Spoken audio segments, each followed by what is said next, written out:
tunahusisha watoto wetu na watoto wetu wanaweza kuelewa hii harakati ambayo tuko nao wanapotambua kwamba tunasaidia watoto kama hao.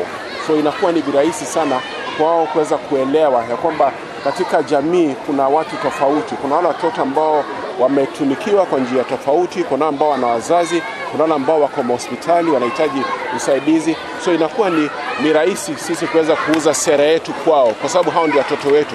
Na wanapokuwa pia wanakuwa wakijua kwamba wanahitajika wakifika mahali katika maisha yao waweze kusaidiana pia.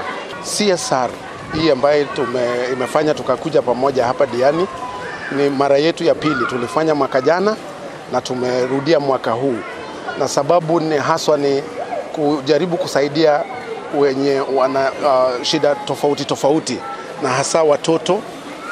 Hapa Diani tulienda Msambweni, hospitali ya watoto, na kulingana na ile mchango tulioyapata mwaka jana, kama shule tulisaidia kununua bidhaa tofauti yenye inasaidia watoto ambao ni wagonjwa kwenye hospitali huo, na inasaidia kaunti nzima.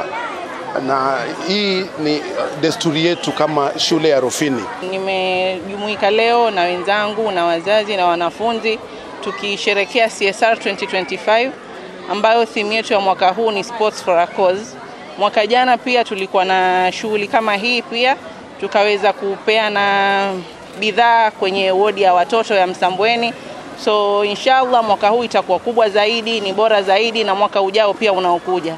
Kwa hivyo naona malengo yetu yanatimia, na inshallah naona impact yetu ya hii shule kwa community ni kubwa na inafika vizuri na tunaifeel.